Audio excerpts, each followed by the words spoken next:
Today we're going to talk about how to deal with a bad boss. And this is a really important topic because for anyone entering the workforce throughout their life and career, research has shown that it's almost inevitable that one will come across a bad boss. But how bad are bosses really? Well, according to a study conducted by psychologist Michelle McQuaid, 65% of Americans have revealed that firing their boss would actually make them happier than a salary increase.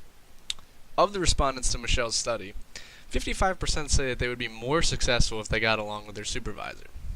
Furthermore, in a 2016 Monster Global poll, which drew from almost 3,000 employees, 35% said that their boss is, quote, horrible. Of these respondents, over 50% of them rated their boss as either a 1 or a 2 on a 5-point scale, with 1 being horrible and 5 being excellent. According to an NDE report in 2011 by the Herman Group, which is an employee engagement statistics company, 75% of employees who voluntarily left their jobs are not pursuing other interests or chasing more money, but rather escaping bad managers and poor leadership. What these various statistics prove is the well-known quote that people don't leave bad jobs, but rather they leave bad bosses. Knowing that most people will eventually run across a bad boss, we've devoted our time to educating individuals on how employees can better manage the experiences with their bosses. One of the first steps to manage your boss is to understand their personality type and leadership styles. Contrary to what some may believe, our bosses are human and can be divided into two groups as either a reader or a listener, according to the American Institute of Public Accountants. If your boss is a reader, in other words, more of a task-oriented leader, you should not present a topic to them by talking to them first. Accordingly, we should write something out and give them ample time to read and digest the information before discussing it with them. On the other side of the spectrum are bosses that are listeners, or more relationship-oriented. We should discuss problems and issues with them before presenting them with a memo. What's important is to accept the fact that our bosses are set in their ways, and it is our responsibility to get them to respond to our needs. It's important to note, though, that our bosses are not mind readers. Communication is key. Your boss will never know how you really feel unless you tell them. Set up a time to sit down and have a one-on-one discussion with your boss about what is bothering you. Why is it stopping you from achieving your goals? And what can your boss do to help fix the situation at hand? Once you have clearly communicated your feelings to your boss, you can start focusing on improving your relationship. We'll focus on 3 very common types of bosses and some strategies that you can use on how to effectively manage them. The first type of bad boss that we're going to look at is a micromanager. A micromanager is somebody who gives excessive supervision to employees. Let's watch a short clip for an example.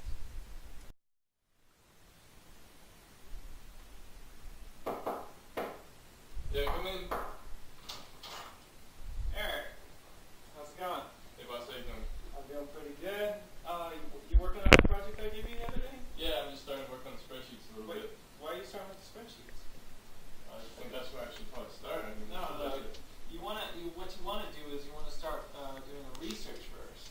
But I think the spreadsheets, I mean, that's the way I did it in my last position. I think that's the way it should be done.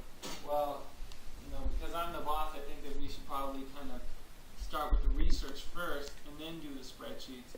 Okay. And I was thinking, as far as the research, you probably want to use Bloomberg to get the numbers. I usually use finance at Yahoo. Well- Finance? Right. Well, I think Bloomberg's a little bit better, so I just prefer if you did, because if I'm going to be looking over this and checking your work, I want to make sure I know exactly where to go. I don't want to have to surf the internet to try and figure out how you did this. Okay. And Now that we've seen what a micromanager looks like, let's talk about how we can deal with them. When dealing with a manager who wants to know every distinct and minor detail, go above and beyond. By taking the time at the beginning and end of your day to document what you plan on doing or have completed, your boss will feel less inclined to be over your shoulder. Communicate this information with them as much as possible, and studies show that over time, your manager's micromanaging tendencies will decrease. The second kind of bad boss that we're going to take a look at is those with toxic personalities. When dealing with a boss that has a toxic personality, it's important to maintain focus on your work rather than be distracted by your boss. By maintaining a strong sense of what is important, your hard work will not go unnoticed, and you can help develop your expert power to influence your boss and your colleagues around you. It is important that you choose your battles wisely with these individuals.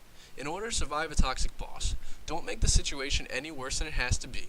Sometimes it's better to leave their ego intact and just to step away.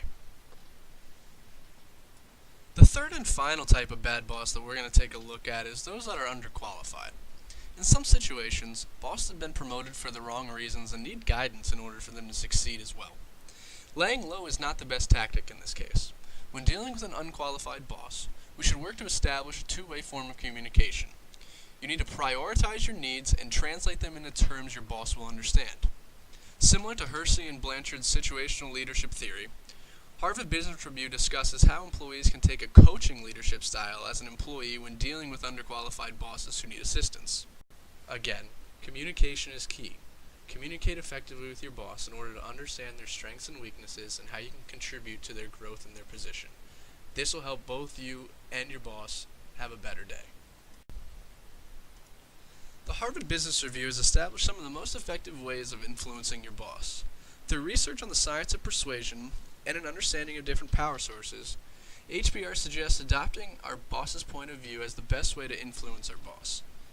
Harvard Business Review explains that as an employee, it is effective to see the world the way that our boss sees it. By framing our views in ways that our boss views and sees as beneficial, we will establish a sense of referent power with our boss. Referent power is the ability for others to identify with, respect, or want to be like one based on positive emotional reactions. Harvard Business Review further explains that by adopting to our boss's point of view, we are playing to two shortcuts, reciprocity and liking, which according to the science of persuasion, help guide our behaviors. By adapting to our boss, we help establish reciprocity with them, which improves our chances that our boss gives back to us based off the treatment they've received. Furthermore, we're using the guide of liking by adapting to our boss, which increases the chances that they cooperate with us and complement our actions as well as our behaviors.